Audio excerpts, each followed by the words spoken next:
before you, and just like Mr. Rogers' neighborhood, although it's a little frozen this morning, I mean, we like each and every one of you just the way you are, so that's really good, and thank you for coming to listen to our stellar presentation. Public television has been around for a lot of years. Your division has funded public television grants going back into the 70s that I'm familiar with, because that's how far back I go, into the 1970s, into the Department of Administration. It's really important. We're community-based, and the money you provide for our operating and equipment grants through your division are extremely important, because they're kind of the fundamental grant that helps enable leverage from other places, other foundations and philanthropic support that we secure.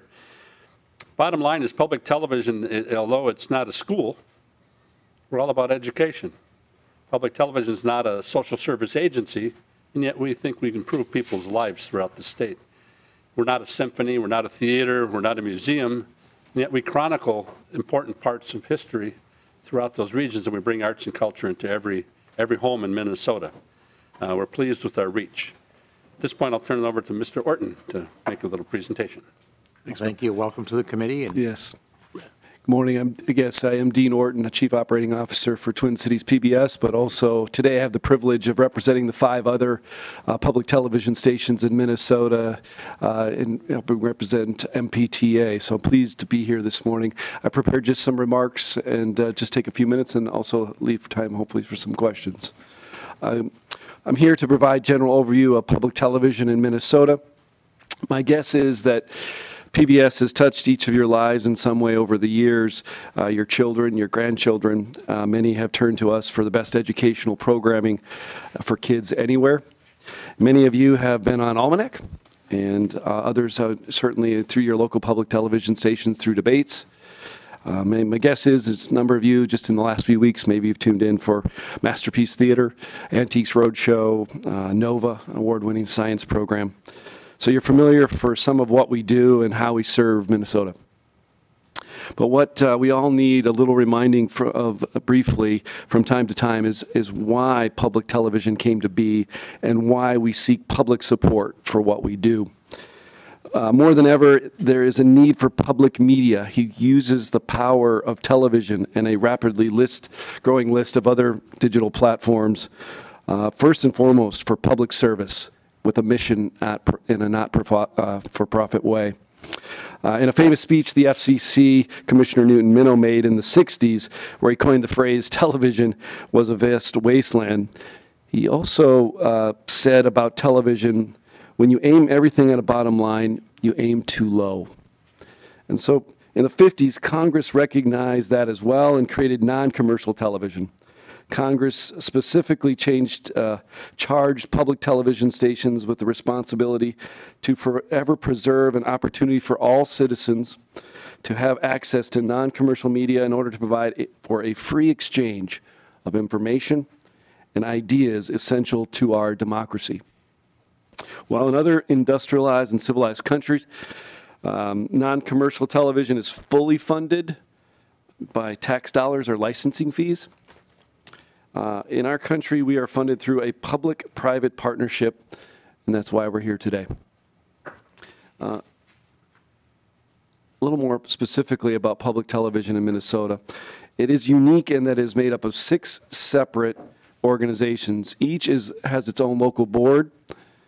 It's independent control, serving unique needs different to the regions of our state.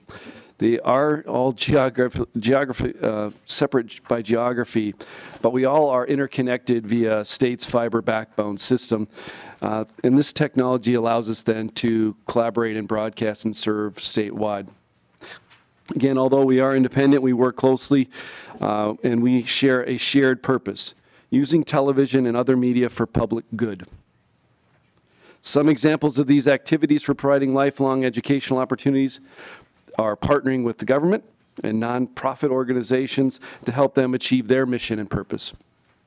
We provide news and public affairs programming with civil discussion can take place about the pressing issues of the time.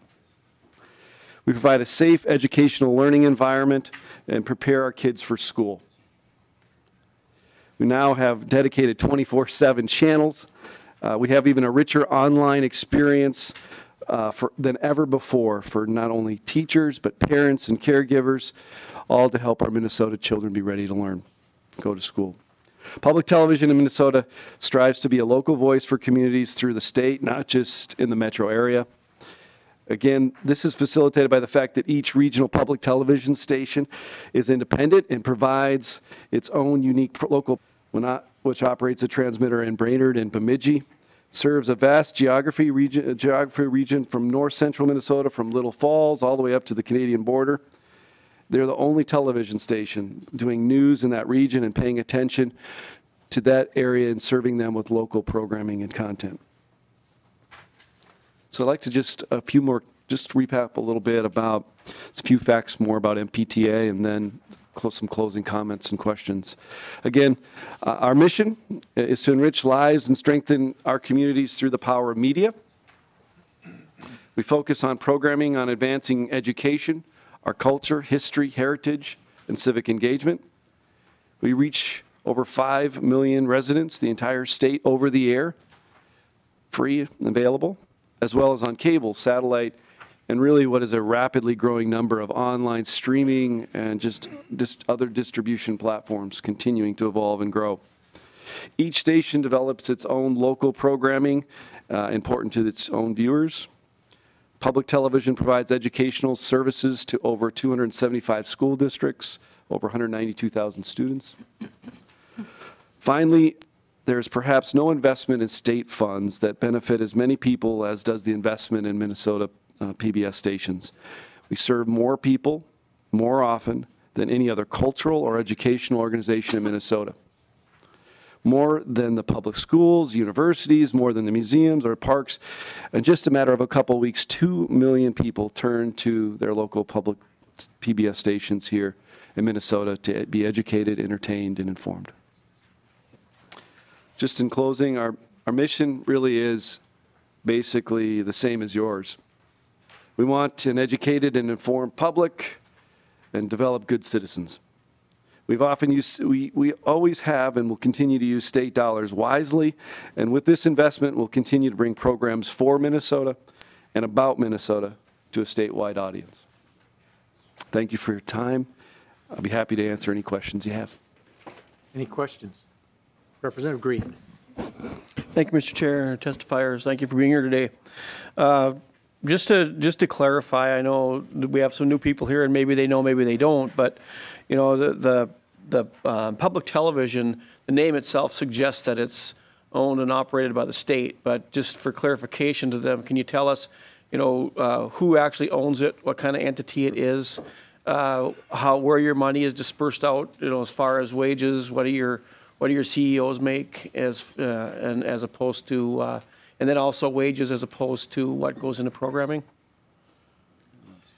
Well, Mr. Chairman, there's a lot to Representative Green. Thank you for the question. Compared to a lot of states in Minnesota, in the United States, including states surrounding Minnesota, public television is owned by the government. So it might be part of an academic institution or universities, but the taxpayers shoulder the total cost of those facilities in their respective states. In Minnesota, public television emerged in the 60s and early 70s as nonprofits for the communities they serve. So the state taxpayers in Minnesota are partners with us. They don't shoulder all of the costs, they shoulder some of the costs. So that's really an important distinction, I think, and why this program was created in the first place. As for salaries, I think our salaries are competitive in the public television world, certainly not competitive with commercial broadcasters. I'm not sure what all the salaries are. We can provide you with that kind of information if it's of interest to the committee, what CEOs make. And in fact, it is disclosed in all of our reports because we file reports with the Attorney General's office as nonprofits. But certainly a lot more money goes into our programming, as you know. In fact, in legacy programs alone, which you're familiar with that program, Representative Green, we don't use indirect costs or whatever. All the money we get from the state of Minnesota is put specifically into programming and provides those kinds of services. So it's really important. And I can share with you one other observation about this, and I was going to conclude my comments with how the statute works. We are funded through your division under Chapter 129D. there's a specific matching grants and equipment grants program in statute. So when you provide us money in the operating grant side of it, and money does get used to pay for operational cost of the station, and we report this to the Department of Administration every year. Those reports are certainly available now, and specifically how we spent that money. We have to raise money locally, philanthropically, and in order to match the state dollars that are available in the formula. We can't use federal dollars. We can't use other state dollars to match those local. It has to be money from the local community or corporations. We can do that, but they have to also be based in Minnesota. So that's how that statute operates. The statute, unfortunately, or this division never fully funded that formula, so we always lose money. We raise more money locally than we can get from the state of Minnesota. And the other grants program is equipment grants. So we take money from the equipment grant side that you provide and use that for smaller equipment items, usually, whether it's computers or encoders or whatever within the station operations. We do have a much larger equipment grant program we'll be talking about later on this session, I think, with you, our request. But that's how we use our money. It's really important to serve the communities in Minnesota. And so, we're very pleased with all of that. And so, you got any details on No, I just, there are in public media different license types, and you can, in terms of who holds the license for what we do. In our situation in Minnesota, we have community licenses, and that means there's a volunteer board. All of our respective MPTA stations have an amazing group of community leaders across the state, a diverse group helping lead and supervise all the activities of each of the independent stations. So we are licensed to the community that is then governed by a board of directors who are volunteers representing that community. And then so they provide oversight and make sure best practices and truly the mission is upheld. And there is other licenses types. Some can be owned by school districts, some can be owned by the state, but in our case, they're community licensed and a volunteer board of directors seeing oversight. We certainly, again, have full public files and continue to make sure that all information is available. We just released, again, our 990, so all of that is public. We survive off our relationship with our audiences. We have over roughly 200,000 individual homes across Minnesota that are contributors. And so we survive off of our relationships and the goodwill that we are using our money wisely and providing service. And if we don't do that, our core funding, which is our members, will go away. And so we're really beholden to our audience and making sure that we are really meeting our mission. Representative Green. Thank you, Mr. Chair, and thank you for that clarification. I think it's important for people to know, where that comes from. The other question I have is when we had public radio in, they talked about their listeners, and I see you say that you have 900,000 listeners a week, and they estimate theirs by how much.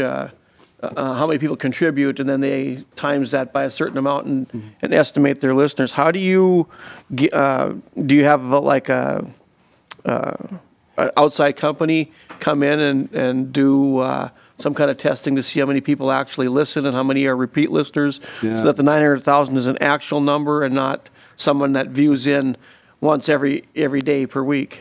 Yeah, no, thank you for asking. This is an area we spend quite a bit of time thinking about, and the main service we use is Nielsen, which has been around forever in the broadcast world, and they've got a methodology that is pretty much the industry standard of how they come and give us numbers. So it is third-party arm's length, and we get information from them daily, and then quarterly, and then over the year we get deeper information. But to the extent that, yes, so there's a third-party service. They provide the data. We look at it in terms of non-duplicated reach, so how many people do you reach without counting them twice? And then we also look at how many times people will come back. We have people that will spend 20, 30 hours a week with us, so there's ways we look at it both in how many we reach and then how frequent or how loyal, how much time they do spend and come back how many times. So we do look at both, and both are important for us to understand. If that helps. Representative Green. No, that's it. Thank you. Thank you. Representative Claiborne. Thank you, Mr. Chair, members. My question has to do with our aging population. You stated in your testimony that you serve regions where there is no cable service, so public television is over the air and people receive their news that way. I'm also concerned about, have you done any studies about our aging population and how your service will be important to them as they cut back their budgets and they're on fixed incomes, and what reach even in cable communities, but also, there's so much talk about greater Minnesota with the lack of broadband and the lack of cable services. Do you have any idea of how many members that you serve, or not members, but how many people you serve in our communities and that aging population going forward? Mr. Orton. Certainly, I'll share a few thoughts and then certainly could do further follow-up. This area, obviously, we spend a lot of time. We serve age ranges from 2 to 102 in our service, but in particular, especially in public media, a 60-plus audience spends a lot of time with us. And so we have a lot of ideas of in design our service knowing about their interests. So we certainly spend a lot of time thinking about and programming so that there's something in that age grade that really are paying attention. We even most recently launched an entire service dedicated to that age group called Next Avenue, where we really think about all the issues of that stage of life. Yeah. And what are the particular issues relevant to them? What do they need to know? What services and information can we provide them to help them live a richer life within that stage of life? So from dedicated entire services that publish and create content for them each and every day now, to our programming that you experience 24/7 programming-wise, we think about that. And yes, we really do value that without the cost of a cable bill or anything, that you can get our service free. And more, we're seeing statistics about cable cutting and information that even makes the broadcast becoming even more important again as it kind of cycles back. But yeah, so we do spend a lot there. I hope that answers, but we are thinking about services, programming, local content created. We have folks that produce and think about that audience on an ongoing daily basis. Thank you. Mr. Chairman, I think it's really important. The Dean's shy about that, or didn't say, but that program, Next Avenue, gets over 3 million web views a month. Mm-hmm. It goes national, and that's national. It's Minnesota-based, but national in scope. So that's what adds. A significant program. And our regular web views for like our legacy programs and stuff, we developed 990 teacher guides last year. Were used by 20% of the teachers in Minnesota download legacy programs off our websites for free and use them in the classrooms. We've broadcast thousands of hours, and we've had 2.6 million web views on our legacy program alone, because we can track that with public television. We're pretty good at tracking statistics. So we've got a lot of good information, and thank you. That's a wonderful question. So. Representative Hewitt. Thank you. Thank you, Mr. Chair and members. Mr. Orton, just curious, as Minnesota grows, our population is getting more diverse. What has public television do to match that and to reach out to those diverse communities? And are we, do you have a group that looks at this to make sure we're touching all those communities, or what exactly are you doing? Thank you. Yeah, no. I think this is a particular area, just as we think about the aging demographic and how we continue to serve them with programs and services. This is an area where in Minnesota we've blazed kind of even new trails for public media on a national scale, where we've looked at what we've called partnership work. And for the last 15 years, and now we have just relaunched what we're calling Partnerships 2.0, service with nonprofits. And really what that allows us to do, we partnered with over 60 nonprofit organizations just last year. And what it really allows us to do is to work with those organizations that are really looking at the issues of what's changing within our community, and collaborate with them and help figure out what their voice, what their mission, how do we help better engage people around the issues that they're facing or working to solve with their mission. And so we have huge collaboration each year, year in, year out, with a group of a division within our public media organization that thinks and reaches out and works with the community, and through that, through those nonprofits, really get at a lot of the change in what's going on, and not only in the area of diversity, but It also can be in any range of kind of social services and any other nonprofit area. But it is an area all the stations across the country in particular are paying attention to, and we're thinking even more about new initiatives that we will launch. There's an interesting statistic that about 100 years ago, 70% of all Minnesotans either had parents or were foreign-born. Okay, in less than 100 years now, 10% of our Minnesota base is either parents have foreign-born or foreign-born themselves. But there's a change in a demographic going back again the other way. And so we are spending a lot of time thinking about the shifts in our audience, and that's what we do in public media, putting our audience first. But I'm glad you're interested in that space, and we're thinking a lot more about what the program and services are and how do we capture the stories that help us all understand who we are as Minnesotans. And members, we've got a couple other things going on here. We got a bill coming up. We need to move this along, and if we can make the answers a little shorter, I think we can get through this. Sure. Glad to do that. Representative Quam. Thank you, Mr. Chair. And, you mentioned cutting the cable. I grew up where, we did over the air, and I know a lot of people were pleased when HD came out in the sidebands and the multi. You've got 4 or 5 channels for each of your public ones and their reach. What proportionality of the local programming is available over the internet? Because a lot of millennials, they have the internet and they don't have anything else that they use. So maybe the local programming, and you mentioned you had recorded, but also what percentage is covered live? Mr. Ward. Just briefly, we continue now more and more. We've launched new services called Passport. So we've created so that it's all available online. We are being added as streaming live, so basically you can get it through your broadband live broadcast streaming that way, so it's basically the new way if you look at over-the-air equivalent. Or if you just want to watch at your time in your place, we're basically kind of anywhere you want to be, whether that's on a mobile device or on the 60-inch big television in your room, but we're figuring out how to have those access to our programming. So it continues to be linear, but it also convenes on demand and kind of in the different devices as well. So all that continues to advance for us. Representative Kwan. Thank you. Any further questions? Well, thank you. And thank you for the information. Mr. Chairman, members of the committee. Thank you. And next we have John Kavanaugh from with the Minnesota Public Radio.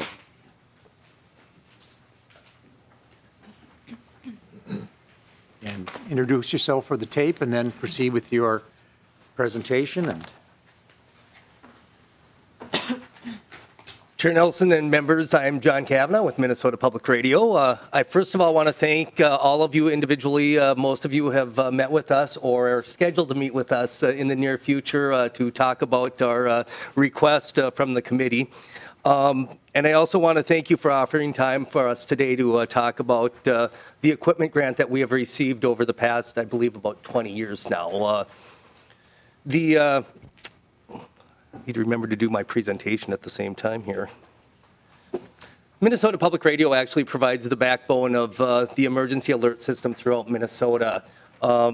We actually provide a signal not only to our listeners, but we also provide for all the media outlets outside of the metropolitan area. We actually provide for some in the metropolitan area, but this presentation is for the rural areas of the state. Since the beginning, since the beginning of the EAS system, NPR has built a statewide system that can serve all of Minnesota. We actually reach about 97% of the state population, and actually it may be bumping up even more than that with our signal. But under our signal, we're only allowed to claim so much of the space. The signal may be received, but it may not be a circumstance that it falls within the FCC definition of a signal. If you take a look at this map in front of you, these are actually the stations that we have throughout the state of Minnesota. The second map, which follows, we have actually 80 stations throughout the state that provides the signals that I'm speaking of. We actually reach, as I said earlier, it says 95 on the page here, but it actually is 97%. And this map is actually the signals that we have throughout the state of Minnesota. It may look like there's some areas that are not being served. Most of those areas can receive a signal. It may not be at that level that the FCC defines as a signal. The emergency alert system was developed, I believe, in the mid-90s, and actually it's overseen in part by the IPAWS system. There's actually quite a few people that are involved, or quite a few organizations that are involved in that, and this is simply a list of some of those. If you look, WCCO Radio also assists in providing a signal to the emergency alert system throughout the metropolitan area, as does Minnesota Public Radio. Not only do we provide the emergency alert system signal throughout rural Minnesota, we also work with the the State Services for the Blind in providing radio talking books to your residents who may be sight impaired.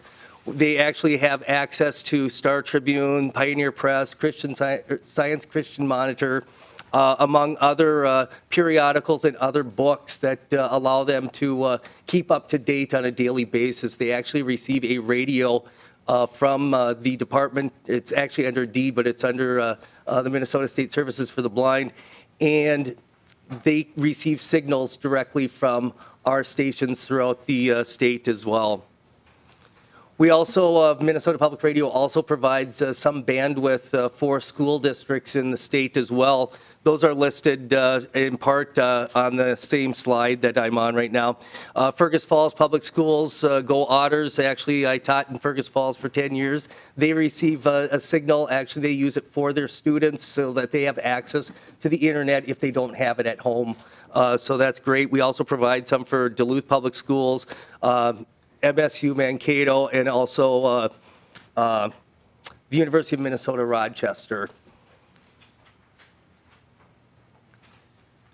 Last year, or excuse me, 2 years ago, the legislature provided $1.02 million for the biennium for Minnesota Public Radio to maintain equipment to make sure that the emergency alert system is functioning and actually is working with our partners as well, so that Minnesotans are given some safety alerts. We not only provide for like the Amber alerts that many of you are familiar with, we also provide weather alerts. There could be chemical spill alerts, and the list goes on and on. But again, the number one thing is we want to make sure that the system is kept up to date and that Minnesotans are given adequate alerts when danger arises.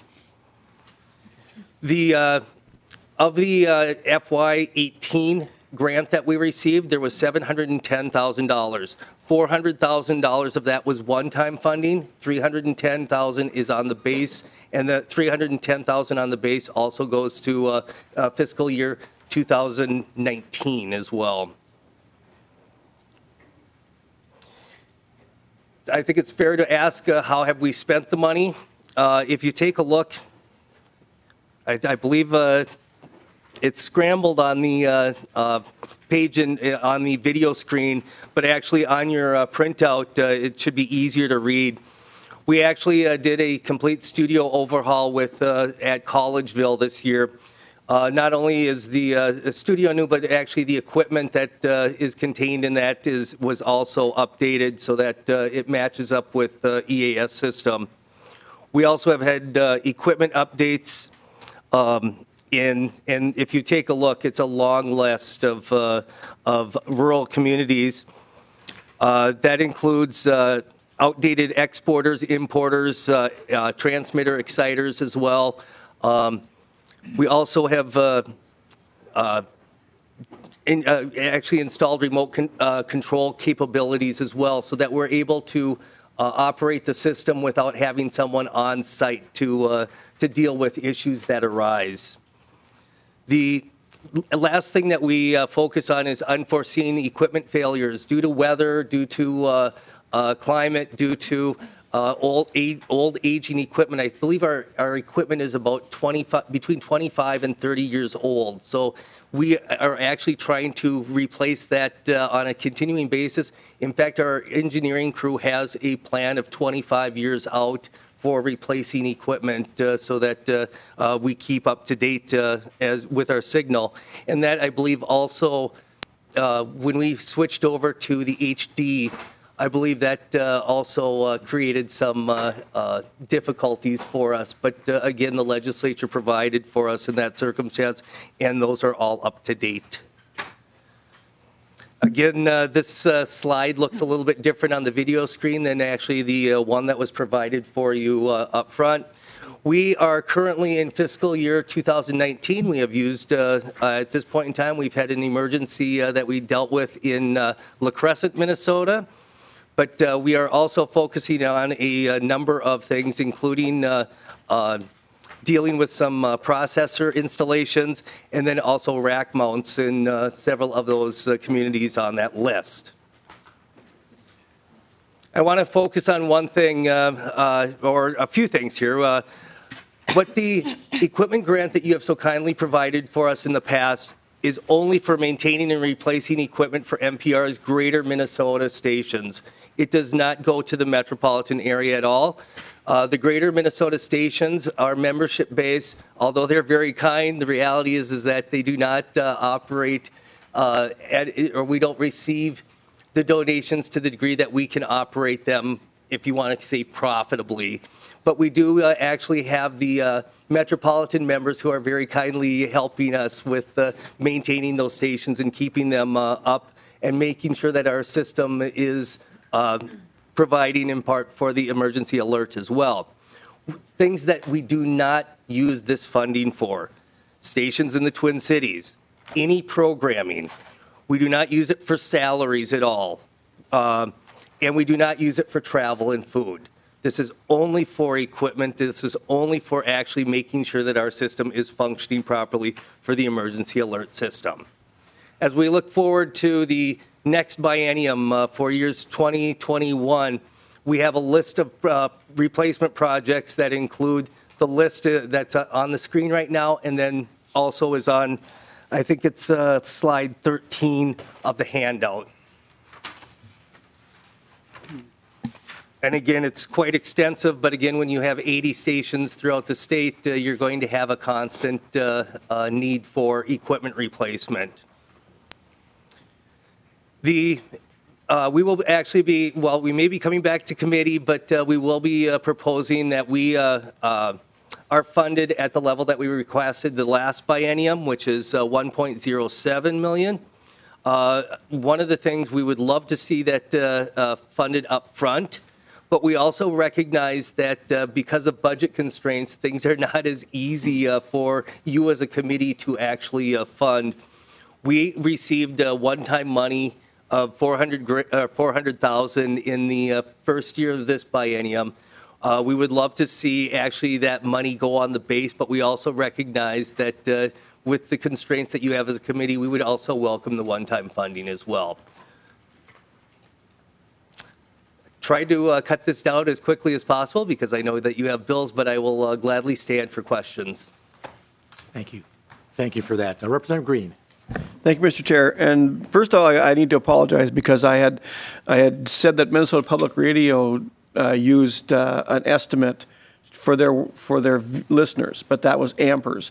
Can you tell us how you come to your number of listeners that you figure tune in every week? I will echo essentially Kaplan. what, oh, Mr. excuse me, Kaplan. Mr. Chair, That's fine. Representative Green, sorry. I will echo what public television also said. We do have Nielsen. We actually have a rating system that I believe comes out quarterly. I'll gladly provide you with the latest update. We get not only information on our listeners, but we get information on other radio station listeners as well. So at this point in time, I believe the last quarter we had about 1 million listeners per week. Okay. And Mr. Chair, and then to clarify, I don't, you don't even have to answer this, but just to make sure the committee members know that, like public television, you are not owned by the state. You are a private entity that gets money from the state. Correct. We are a 501c3 nonprofit corporation, and we do not have owners per se. And then one more question, and then I'll end. You know, I look at your map here, and it does show some areas that are not served. And my area looks like it's not served very much, but I can tell you that if I'm home and I hit seek, I can get no less than 5 and sometimes 8 public radio stations. And so even on your circles here, there's a lot of duplication. Do you need that many stations out there when you're scrambling for money? Mr. Kavanaugh. Mr. Chair, Representative Green, to ensure that we do have that coverage, yes, yes, we do. As a northern Minnesota boy, I love the days that there would be a forest fire up in Canada.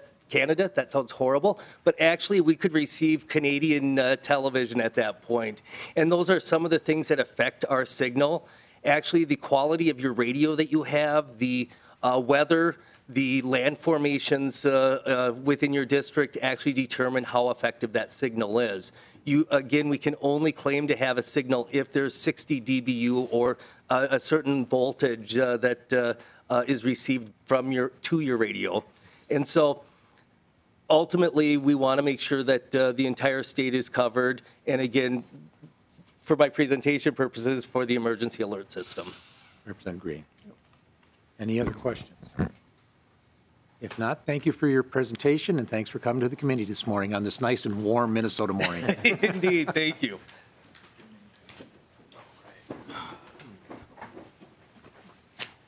And now we've got a couple of bills, and Representative Carlson will be taking over.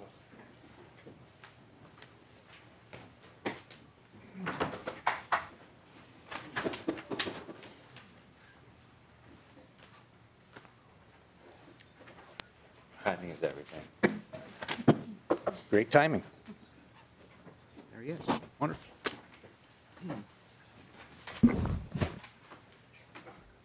Okay.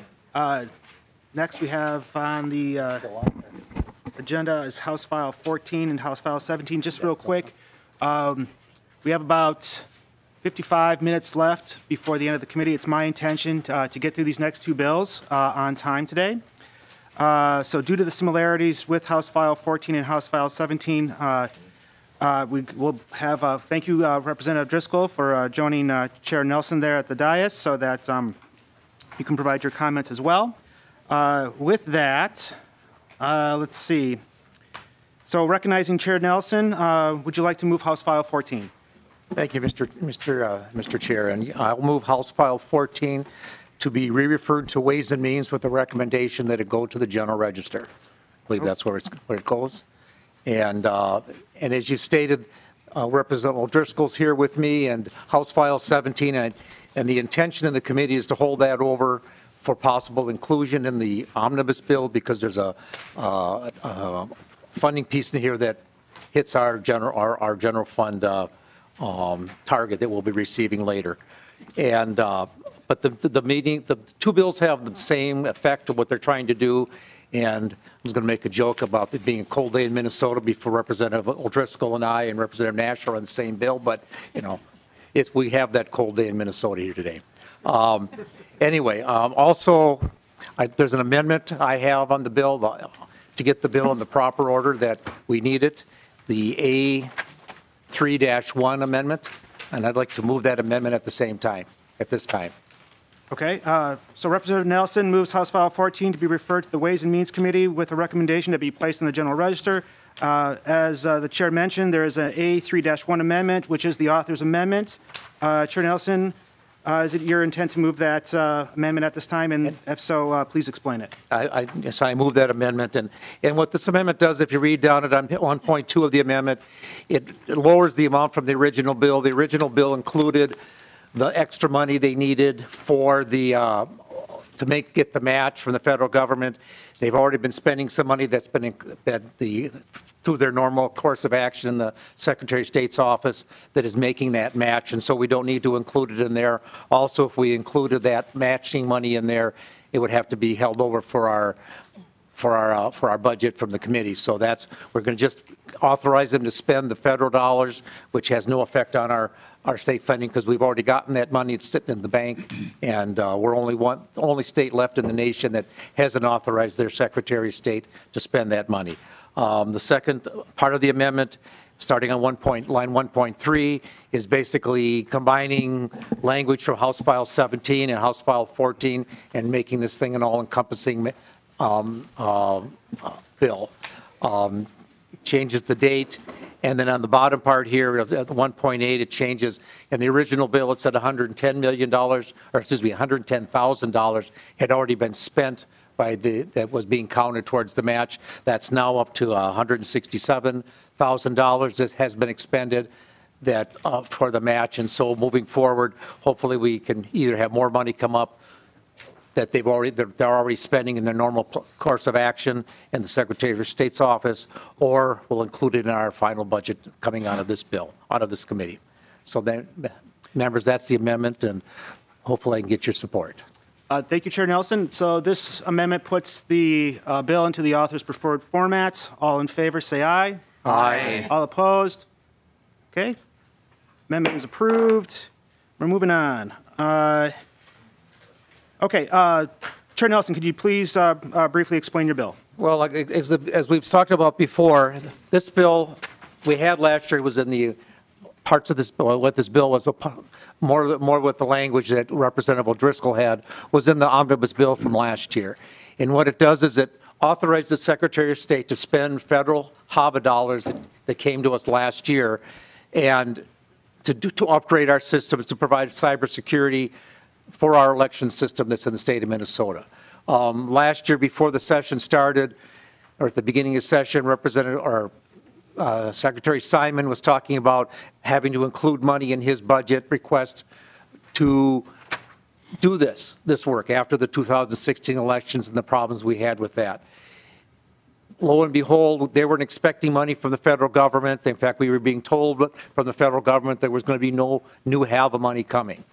But last year, earlier in the year, they did pass legislation that put money out to the states, and of that, Minnesota was going to get $6.95 million or $6.59 million, almost $6.6 million. And we're one of 6 states in the country that when we get federal dollars, we have to pass legislation to authorize the departments to spend it. 44 other states do not do that. When they get the money from the federal government, they can automatically spend it without legislative approval. Minnesota's one of 6 that does not do that we have to provide that authorization.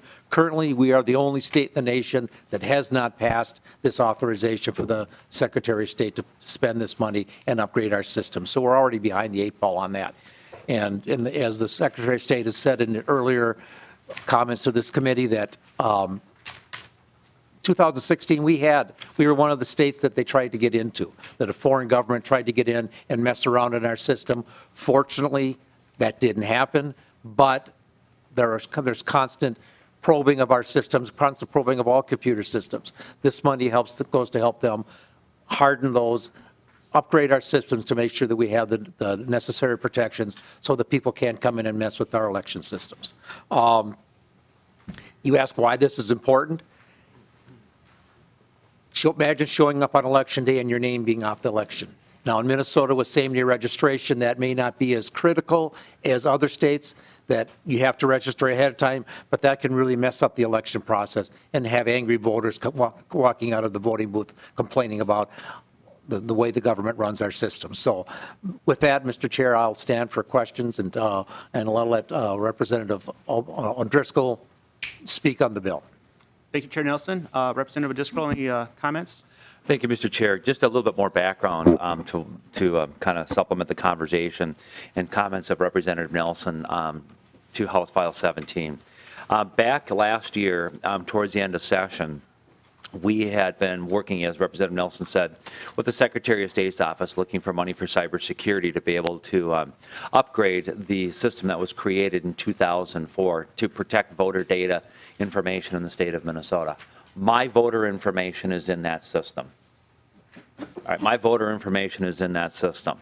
Your voter information is in that system. Everybody who's eligible and has voted in the state of Minnesota's information is in that system.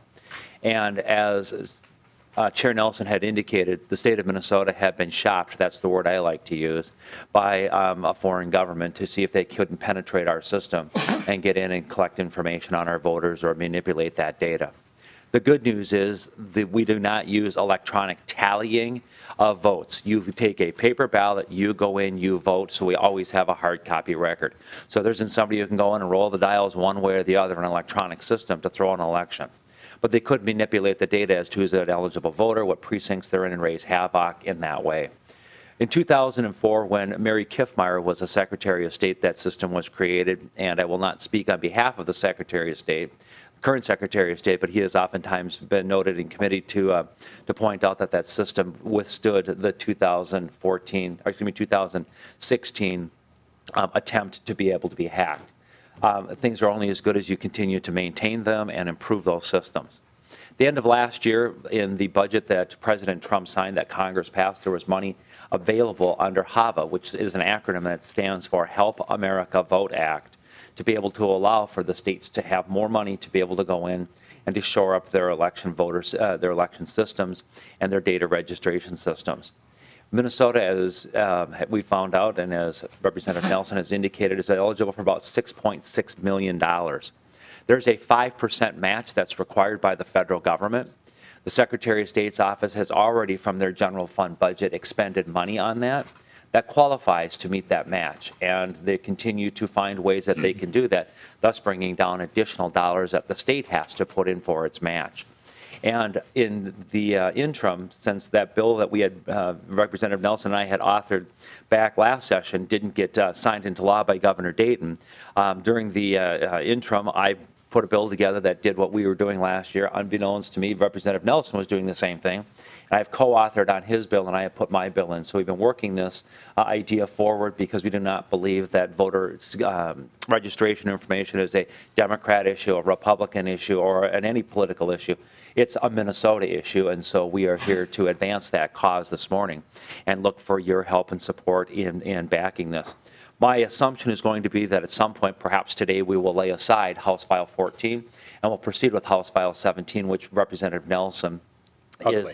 Oh, we're going to do it the other way, so you're going to have me carry the. No, I'm set. Mine is. Yes, I was getting mixed up. I do too. I do too. I have the same issue. I've always told myself I can remember this because I'm Irish and it's the 17th, so March 17th, St. Patrick's Day. That's how I remember this. But apparently that's not working on one of the coldest days in the year where we're still doing business here in the legislature. But nonetheless, we are endeavoring to get this resolved here for the people in the state of Minnesota. And so again, as Representative Nelson said, I would also stand for questions on the topic before the committee today. Wonderful. Thank you, Representatives. Secretary Simon, I see, is here. Before we get to questions, why don't we invite him up to the dais to add his testimony? Morning. Morning. Welcome, Secretary. Thank you, Mr. Chair and members. I don't want to repeat, so all I'll say by way of adding some information is one key difference between where we left off at the end of last session and now is that in the interim, as both Representative O'Driscoll and Representative Nelson, Chair Nelson know, our office convened a working group that's not required by state law, it's not required by federal law, but we thought it was a good and best practice. So we convened a working group consisting of representation of all 4 legislative caucuses, both members and staff, representatives and advocates from the counties, the cities, the townships, the disability community, and the IT community as well, some of whom are in the audience here today. And we met several times between the close of last session and this December. We broke up into 5 different subcommittees at one point, so we could really take a deep dive and a deep look into how this money ought to be spent. We thought it was a good practice to be able to come back here to you today in this session and have a roadmap or a menu or a game plan or whatever you want to call it for how to spend this money. And we do have that, and evidence of that is in your materials. I should point out as well that there is a lot of federal oversight of this money. So by authorizing this money today, and ultimately the legislature and the governor authorizing this money, it's not just writing us a check and goodbye. A federal agency called the Election Assistance Commission, or EAC, does rigorous oversight, so much so that we're required to keep track of our time in 15-minute increments so that we can demonstrate with evidence and with receipts and with a paper trail that we're spending the money for the purposes that it was intended. So just so you know, there was rigorous federal oversight, and just at the dawn of this legislative session, we had to provide them with a letter, and we're going to have to do that on an ongoing basis. That's the same process that was implemented for the first batch of HAVA money back in 2003, 2004, 2005, so it's no different. So I just want to assure you that there's going to be ongoing federal oversight, and we're happy to share, as we continue to do, that information with this committee and with all legislators. Thank you, Secretary Simon. I'm going to ask that you stick around just in case there are some member questions. Sure. But is there any other members from the audience that were here to testify? Well, maybe you can free up a seat here.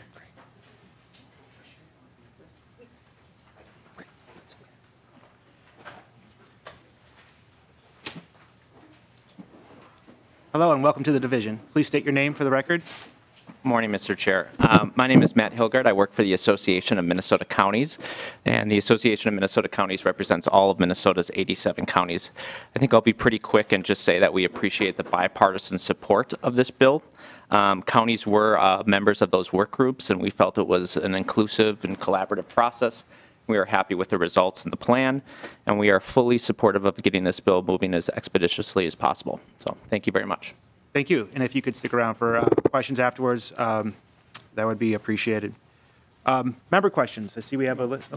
Oh, I'm sorry. I thought you got, my apologies. I'm new at this.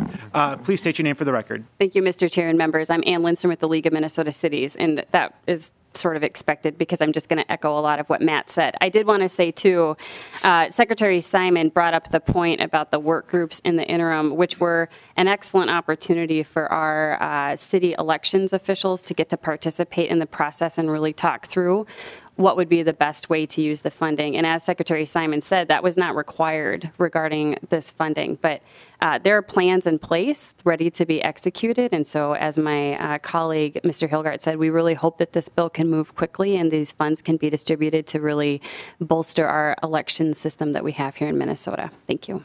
Wonderful. Thank you very much. Any other testifiers?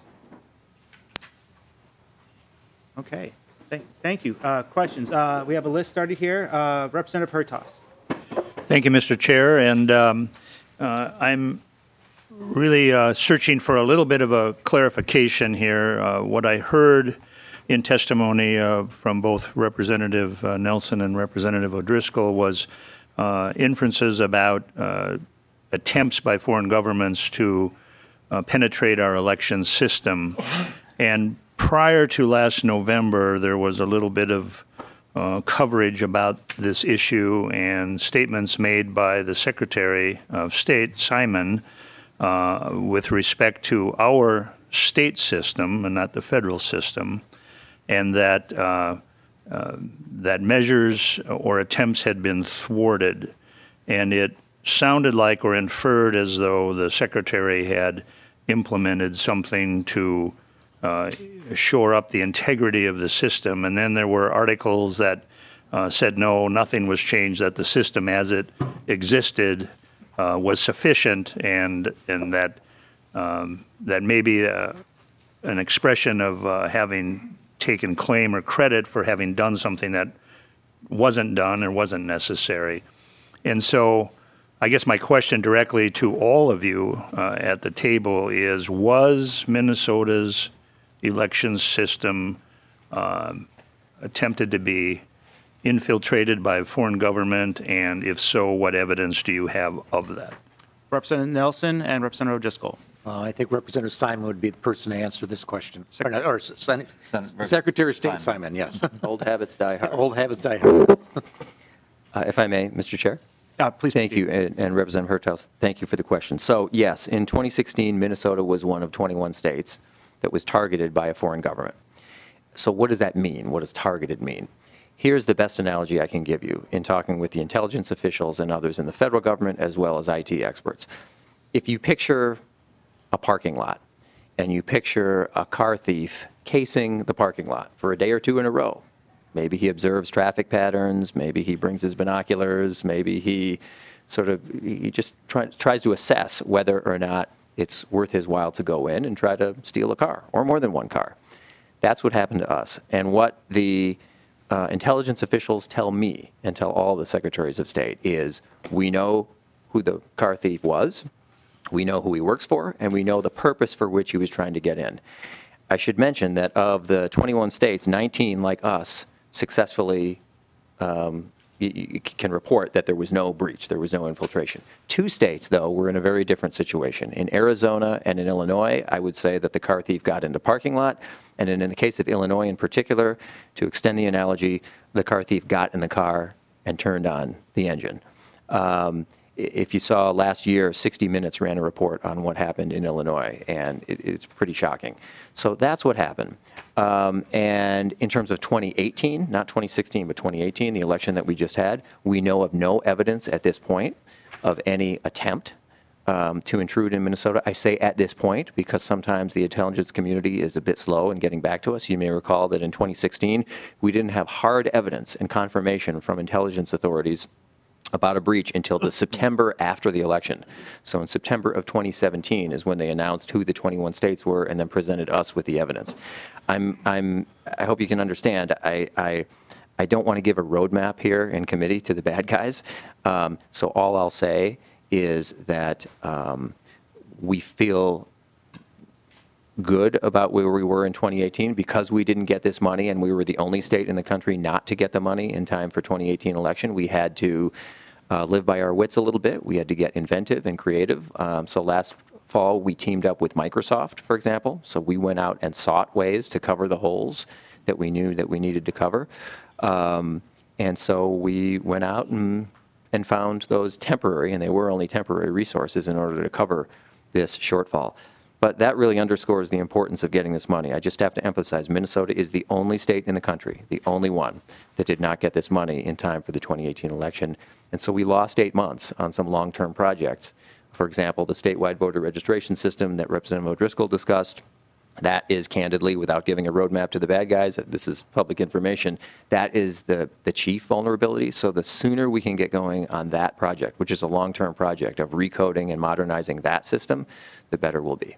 Representative Hertaus, follow-up. Yes, thank you. And so to my question then with regard to whether or not we had the fox circling the chicken coop, as you've described, you had intelligence information on that, but you did or did not have to do anything other than the way the system was presently built from 2004, and that in itself did withstand the integrity of not allowing that to happen. Is that correct? Secretary Simon.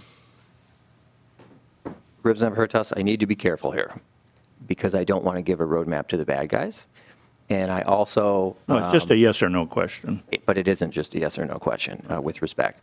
And so when you say, did we have to do something, I'm loath in a public hearing to discuss that with you because I don't want to give a roadmap to the bad guys. And there's information that I and 2 other people in my office have been granted access to by federal intelligence authorities. One of the things, and I have to give credit where it's due, that the administration in Washington did, that Department of Homeland Security did after 2016, was they gave a security clearance for intelligence briefings to all secretaries of state and 2 staff. So it's secretaries plus 2. And I've received those intelligence briefings. And this coming Monday in Washington, a few days from now, I'll receive another one from the Department of Homeland Security, as will other secretaries of state. So I don't want to be all cloak and dagger on you, but there are things that I'm not comfortable talking about in a public setting that I think would answer your question, but I'm happy to talk with you offline about that. I think you're entitled to know, as a legislator, the generalities, but I'm loath to get into that in this setting. I hope you can understand that. Representative Hertaus. Thank you, Mr. Chair, and thank you for that, Secretary Simon, and thank you for coming into my office yesterday, and we had a discussion about the bill today, and I also expressed some concerns about our election system, and I would like to take you up on a follow-up offline on my question. Thank you. Representative Albright. Thank you, Mr. Chair. Secretary Simon, good morning. I want to be very respectful and mindful of what conversation you just shared with Representative Hertaus, but to the extent that we talk about, as an example, the issues relevant to lines 1.11, 1.14, 1.15,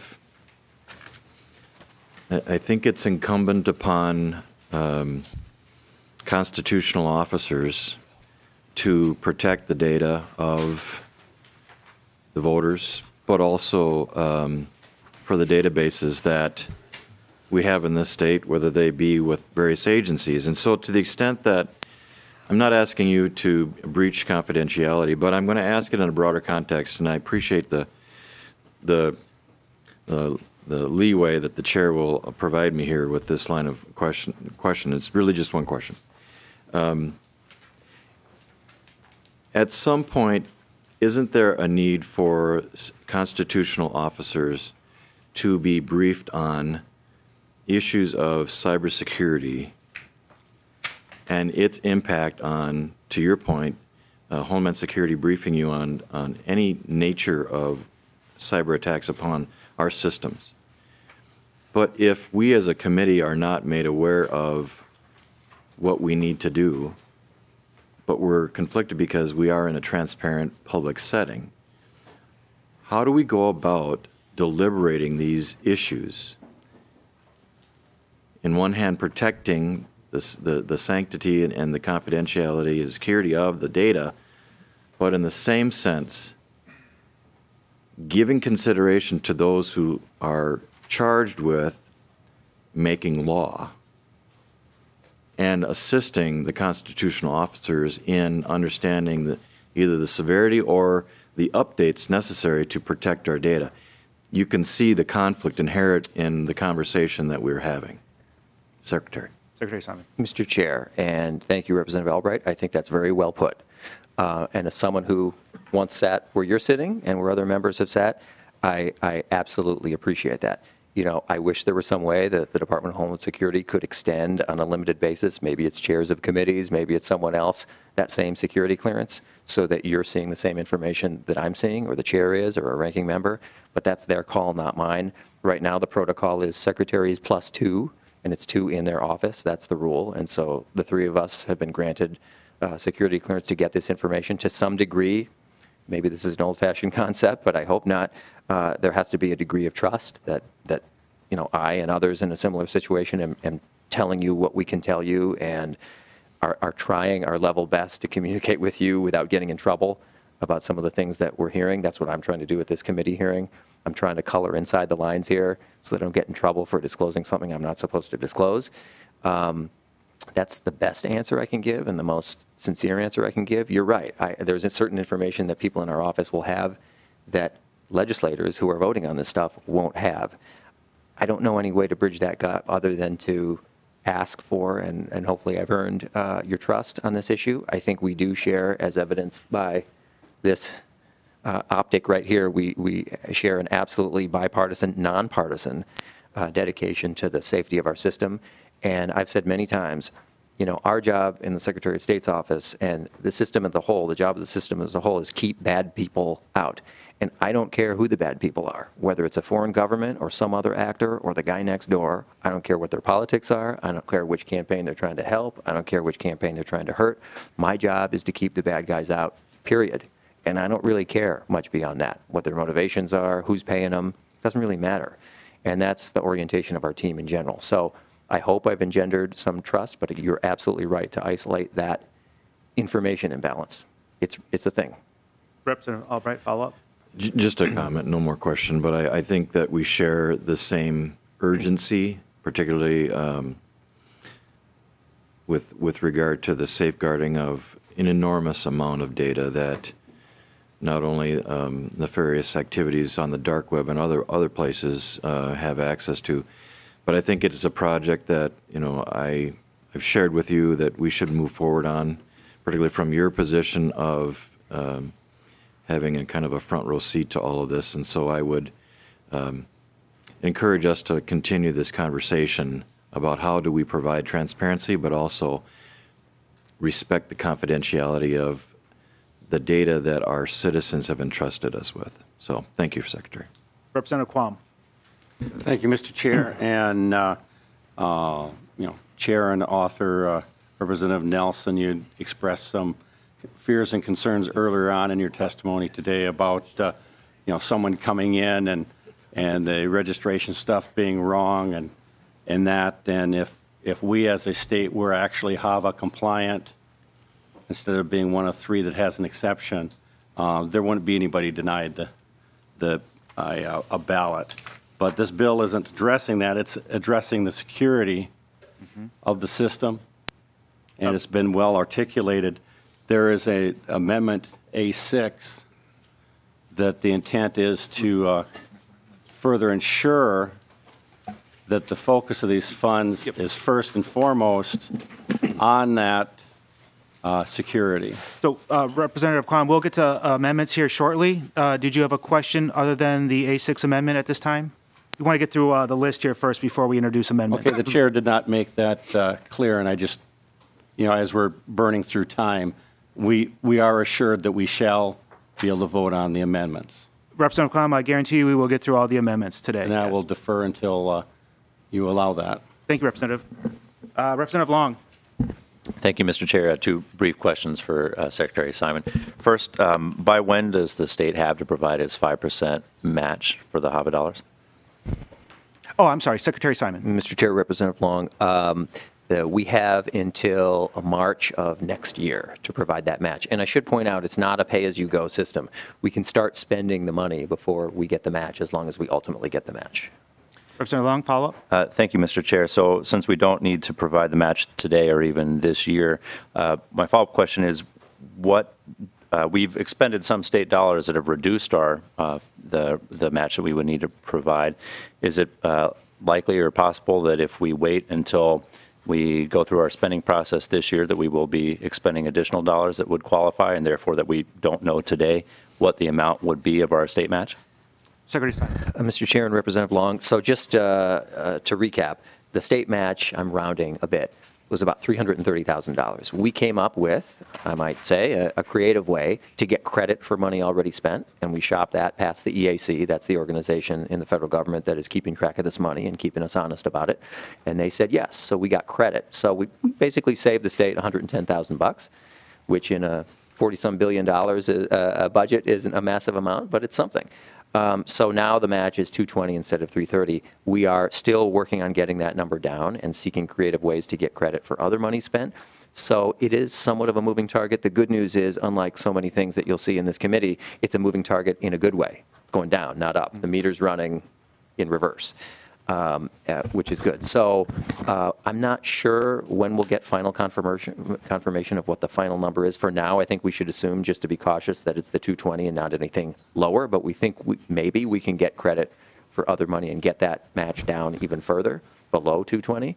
We'll see. It isn't yet. So in fairness, right now, as of right now, the state match due by March of 2020 would be 220. So, well, Representative Driscoll, did you have a comment to add to the Secretary's comments? My apologies. This may have been discussed when I was collecting the amendments, as we're going to be dealing with those in a little bit. But Representative Long, to your question, it's important to remember that even though the state has time to get its match in place, the funds are still embargoed because the state legislature has to agree to allow the state to spend those monies. So there's two critical issues. We could remove the embargo on the money, which the Secretary's office could proceed with the hiring of the programmers necessary, and then we still do have the match issue, and so we're trying to take care of that all at once because this in fact is a budget year, and so we felt that this was an appropriate time to bring that matter forward along with removing the embargo on the funds. Thank you, Representative. One last clarification, Secretary. So if we gave you more time, it sounds like we could save the state more money. Secretary Simon. Mr. Chair and Representative Long, that is possible on the match piece. But as this bill travels, this doesn't require a determination yet in this committee on the match. This is just the authorization to end what Representative Driscoll calls the embargo on the funds. Thank you. Representative Green. Thank you, Mr. Chair. And this is probably partially to the bill authors and partially to the secretary. Well, I'll start out with the question for the secretary. You know, you talk about trust, and I served with you a little bit, and I do trust you. But we have the issue in the state with the MNLARs and our IT programs, and also with MNsure that came about, and they were complete disasters. And as I'm looking at the bill, and you know, you've got your work groups set up, but there's really nothing specified in here directly on where the money's going to go, how it's going to be spent, whether the things that you're picking out to spend the money on for the security has been proven in other states. Is there any assurances there? Representative Green, who is that directed towards? Well, right now, whoever wants to answer it. Well, I'll start, but I'll let Chair Nelson. Secretary Simon finish. But in the bill on lines 111 to 115, and we amended 111 with the First Amendment, but that's specifying what the money's being spent for, what it can be used for. And these are my understanding from the criteria from the federal government. The other thing to give you assurance, Minute is not involved in this at all. The Secretary of State has their own programmers, and they do not work for Minute. Can I just address that? Representative Green. Modernizing statewide voter, and I realize that one was amended, but improving accessibility, implementing security improvements for elections systems, and funding other activities. It's not really specified. It's just saying it's going to go into these areas, and we'll decide where they're going to go, and that's my concern. Well, and Mr. Chair, Mr. Nelson. Mr. Gelbin, as the questioning is going here, can we secure a room for tonight? Because it seems like we're going a little bit long here. Chair Nelson, yes, it's been brought to my attention that this room has been reserved. Not this room. A room with details forthcoming. So if we run out of time, my intention is to wrap this up in the next 20 minutes or so, if possible, to get through the amendments as well as a final vote. But if need be, we can re-adjourn this evening. Recess. Thank you. Recess until this evening. Mr. Chair, if I may? Yes, Secretary Simon. Yes, thank you, Mr. Chair, and Representative Green. Fair questions, all of those. A couple things I would say. First, the working group did provide a lot more information. The problem with putting that in statute is some of the stuff you got to put out for bid. It's really tough to get that level of specificity in statute. And the other thing I would point out, and your question is a very fair one, is we modeled this language exactly after the same language that then Secretary Kiffmeyer used in 2003 when she came before the House and Senate. By the way, it passed the House floor unanimously. It passed the Senate floor unanimously. Literally not a single vote against it. No conditions. It was the same, almost the same exact language. We're happy to furnish that with you. So we sort of started with the assumption, and we've talked to her about that, hey, let's just do what the legislature already did the last time this batch of money came through, which was not to sort of get into nickels and dimes, but to get into what the federal government had authorized it for. And I just want to reiterate, because you're right, you want safeguards that the money's being spent the way it's intended to be spent by Congress, and that's where the EAC comes in, and that's why we have to keep track of our time in 15-minute increments. That's why they audit this. That's why they demand periodic updates about how the money is spent. Interestingly, this morning, before I came to this hearing, our in-house counsel, Bert Black, who many of you know, let me know that later on today we'll be signing and sending one of our periodic HAVA reports for the 2003 money. We're still doing it. 16 years later, we still have to do periodic reports. Literally today, I will be signing and sending to the EAC one of our periodic reports for how the county, we don't have any left in the state. We exhausted our supply of money in the state years ago, but there are still counties, Yellow Medicine County is an example, that still has some HAVA money from the first batch left over. And we have to sign off on that, and they still do auditing and analysis of that. So literally today, I'm going to be signing off on a report that they still require for the money that was given 16 years ago. Representative Green, follow up. One more quick question. You say that the money is available for another year or so, but what we need to know is how much time do you need to get this stuff implemented before 2020? Secretary Simon. Yes, Mr. Chair, thank you, Representative Green. If I was unclear about that, that's my, I take ownership of that. We have until next year to get the match. We have 5 years to spend the money. So 5 years from the time of enactment, so that would be 2023. So we have until 2023 to spend the money. We have until 2020 to get the match that allows us to spend the money. That's the issue. Seeing no further questions, we do have 3 amendments. Oh, we do? Yes. Seeing no further questions, we have 3 amendments in your packet. The first is the A4 amendment. Representative Albright, is the A4 your amendment? It is, Mr. Chair, and we are not offering that amendment at the time. No longer offering the amendments. No longer offering that amendment. Thank you, Mr. Chair. So seeing that the A4 has been withdrawn, the next amendment at the desk is the A5 amendment. Representative Albright, is that your amendment as well? It is, Mr. Chair. Okay, could you please speak to your amendment? I would move the A5 amendment, Mr. Chair.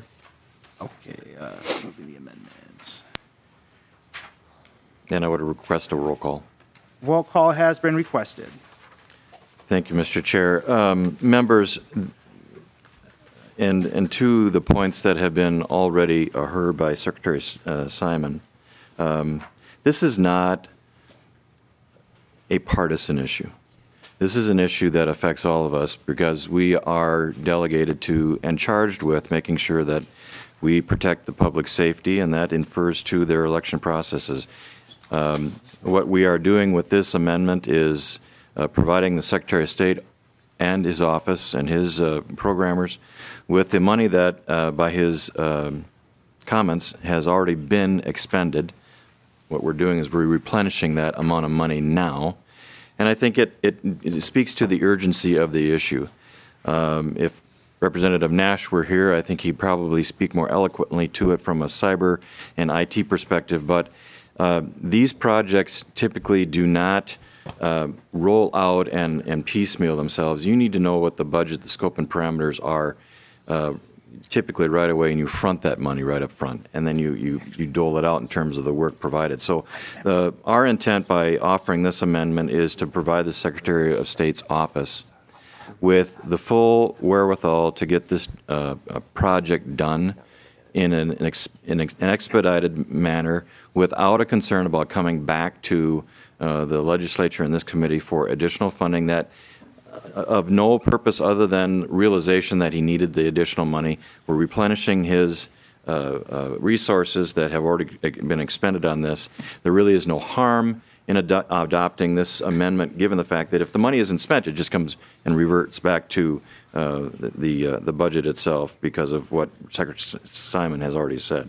So we did offer a substantial amount of money to the Secretary of State's office in the supplemental bill last year.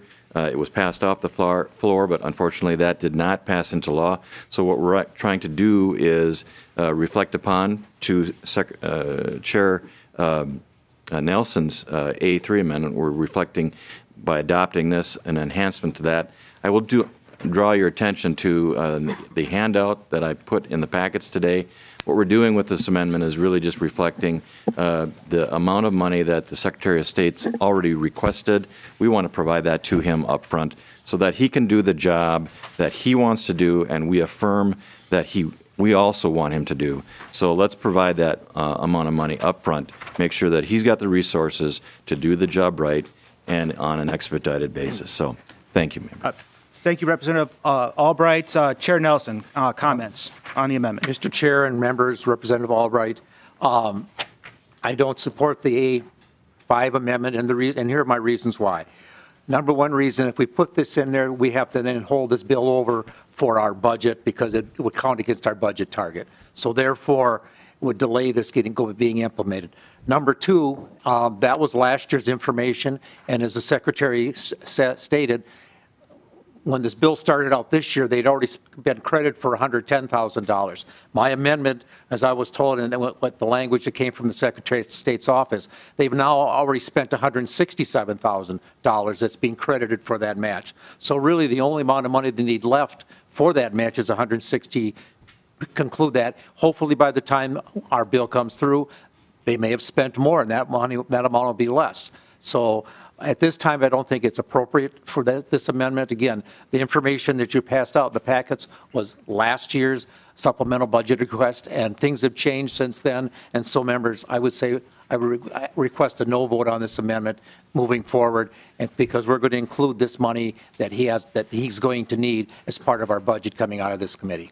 Thank you, Chair Nelson. Secretary Simon, would you like to add some comments? Thank you, Mr. Chair. It's hard to say no to Representative Albright, hard to say no to the offer of $220,000. Could I have you repeat that one more time? It really feels good when you say that, Secretary of State. Well, thank you, Representative. Just for process reasons, I mean, I totally understand and very much appreciate what you're trying to do. It comes in all the right kind of spirit. But I think given that I want this bill to move as quickly as possible off the floor. Biennium that was prepared by the Secretary of State's office this fall. Because they are a constitutional office, they present their budget separate from the governor's budget, which we will get later. And there wasn't any money appropriated previously for this. Thank you very much for the clarification. I appreciate that. Okay. So at this time, let's put the amendments. Mr. Yes, Chair, we'll vote on the amendment to the amendment. we need to take up the oral amendment. Mr. Chair, because it's his amendment that he's amending, can he just be that as a clarification, incorporate into his amendment as the author of the amendment and the author is just changing his amendment? Okay, and it seems to be clear enough with the dollar amount change? Okay. I think we have agreement. But anyway, if we incorporate it into his amendment, then we can vote on the main amendment. Okay.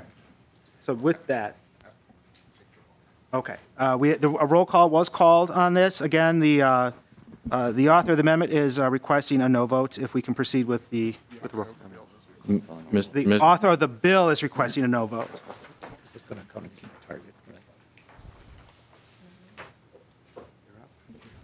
All right. Vote on amendment A5 As amended. as amended. Chair Nelson. No. Vice Chair Carlson. No. Representative Albright. Aye. Representative Acom. No. Representative Elkins. No. Representative Freiberg. No. Representative Green. Yes. Representative Hertas. Yes. Representative Hewitt. No. Representative Cleavorn. No. Representative Lippert. No. Representative Long. No. Representative Mason. No. Representative Olson. No. Representative Quam. Aye.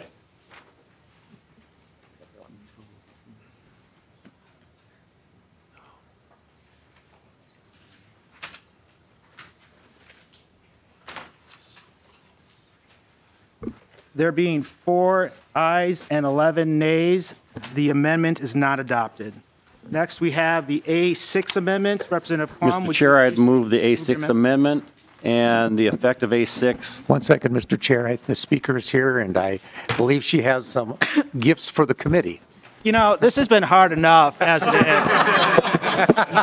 Mr. Vice Chair, I'm sure you're doing a fantastic job, but the governor and the lieutenant governor have challenged us in Find the Kind to do something nice for somebody. And so our nice thing is to bring you donuts, even as you go into overtime. So you can kind of ignore us and just take a donut, and I'll bring a Kleenex because we don't have napkins.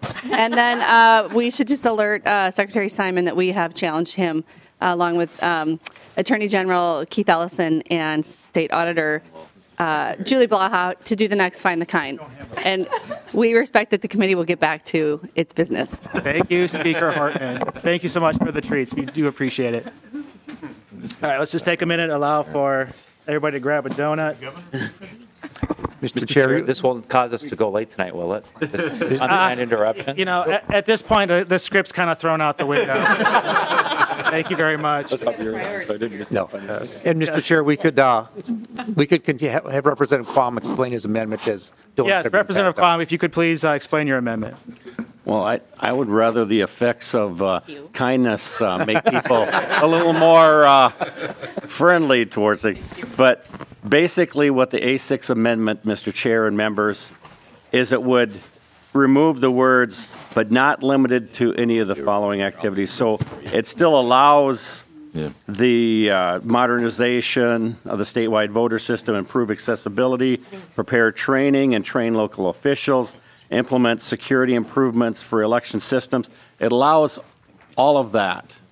And the intent is, because as it's been brought up, and even the people in the public realize, there have been issues with rolling out IT. And whether it's METS, MNLARS, or any of the other systems that have had problems. It's not just cost overruns, but it's time. And I think, as it's been stressed, the importance of this, since it was delayed because 8 months, we didn't get it signed, even though it went through the chambers, is if the focus is on getting that done first, focusing the funds on this list of activities would maybe help ensure, because as you're working on the project, you maybe have to add additional personnel to meet the timeline. And the intent of this amendment is to, keep the focus on the main issue of taking an older system, updating it in a timely fashion, because we have elections coming up. We can't all of a sudden, we're delaying elections because our system isn't. No, that's not acceptable. So that's what the intent is. Thank you, Representative Quam. Chair Nelson, any questions on the? And Mr. Chair, I do ask for a roll call. Oh, yes, for a roll call. A roll call has been requested. Chair Nelson, any comments on the amendments? Mr. Chair, members, Representative Quam, while I understand what you're saying here, I ask you to vote no on this amendment. Just like, there's a statement that says it's hard to predict things, especially about the future. By taking this out, it restricts it more on some of the stuff. If it's something that may come up that as far as security or something else that the Secretary of State may need to spend this money on, and this limits them from being able to do that, which means he may have to come back here with another bill and would delay us getting security done properly. So I would say vote no on this amendment. Thank you, Chair Nelson. Representative Albright, I heard you had a quick question. Yeah, I would speak in favor of the A6 amendment. One, probably more than anything, protectionary measures for the Secretary of State, because if HAVA is that diligent about in 15-minute increments, we'd certainly want to have the language as tight and succinct as possible. I think the A6 offered by Representative Quam speaks to that. To the point of a no vote offered by Chair Nelson, this does not preclude the Secretary of coming back, because he already has to come back now because of the rejection of the A4 amendment. So I would speak in favor of the A6 and hopefully give it better consideration than my amendment. Thank you. Thank you, Representative Albright. Secretary Simon, any quick comments on the amendment, the A6 amendment? Mr. Chair, I defer to Chair Nelson. All right. With that being said, a roll call has been requested. If we can now take the roll. Roll call vote on Amendment A6. Chair Nelson. No. Vice Chair Carlson. No. Representative Albright. Aye. Representative Acom. No. Representative Elkins. No. Representative Freiberg. No. Representative Green. Yes. Representative Hertas. Yes. Representative Hewitt. No. Representative Cleavorn. No. Representative Lippert. No. Representative Long. No. Representative Mason. No. Representative Olson. No. Representative Quam. C.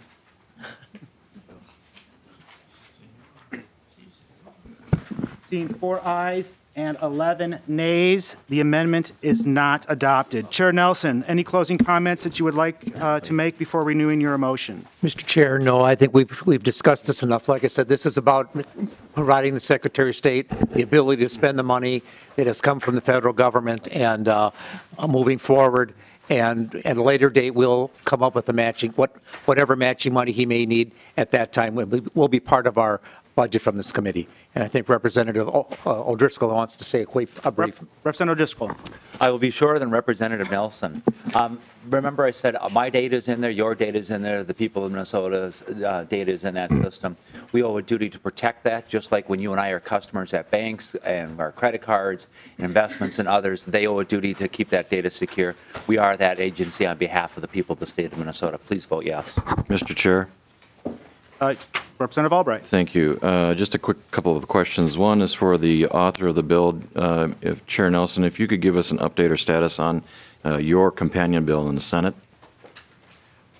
Well, Chair Nelson. Mr. Chair, I believe Senator Kiffmeyer has the bill, and I'm not sure where she's got it yet on the Senate. I don't normally pay attention or worry about what happens in the lesser body. Representative Albright. Thank you, Mr. Chair. And well, in light of, I certainly appreciate the 1714 and the Irish analogy. I didn't really realize that about Representative O'Driscoll, but that's for him to. But I guess in light of the companions going on in the Senate, I'd also like to make a motion that we re-refer House File 17 to Ways and Means. Mr. Chair, I believe that's the motion, is this is going to be referred back to Ways and Means with the recommendation that it go 14. to the... Members, we'll get to House File 17. Oh, you want 17 in just a minute. If we can wrap up our final motion here on House File 14, we'll get to that shortly. Okay. Representative Nelson moves House File 14 as amended, be referred to Ways and Means Committee with the recommendation that be placed on the General Register. And I guess now we call for a vote. All in favor say aye. Aye. Aye. All opposed? Motion passes. House File 14 as amended is referred to the Ways and Means Committee with the recommendation that it be placed on the General Register. Okay, moving forward here. Mr. Chair. Yes. I would move, Representative or Chair Nelson. Mr. Chair, I would remove the House File 17, be laid over for possible inclusion in our omnibus bill. Representative Driscoll, any comments? I'm good with that. Representative Driscoll, okay, given the fact that we have consensus on the dais. Mr. Chair. Representative Albright. Thank you, Mr. Chair. Mr. Chair, I would make a motion that we re-refer House File 17 to Ways and Means. Okay, vote on that. The motion before the division is to move House File 17 to Ways and Means. Comments from... Mr. Chair? Yes. I would say to vote against that amendment because House File 17, the money that's in that would count against our budget target, and therefore that's why I'm laying it over for possible inclusion, that the money that's going to be needed there will come out of this committee as part of our omnibus bill. Mr. Chair, in response to Representative Albright. Chair Nelson's comments, if you look on line 1.8, it is just pursuant to Help America Vote Act singly. Okay, with that, we will call all those in favor of the amendment. Moving the Albright amendment to, all in favor of moving the Albright amendment, say aye. Mr. Chair, point of inquiry. Yes, Representative Albright. Mr. Chair, we're not moving an amendment. We're moving a motion to re-refer. Motion. Let me just make a note.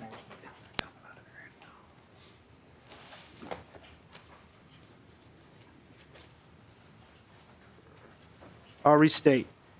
All in favor of the Albright motion to re-refer, say aye. Aye. Aye. All opposed, say nay. No. The nays prevail. All right, where am I? We are back to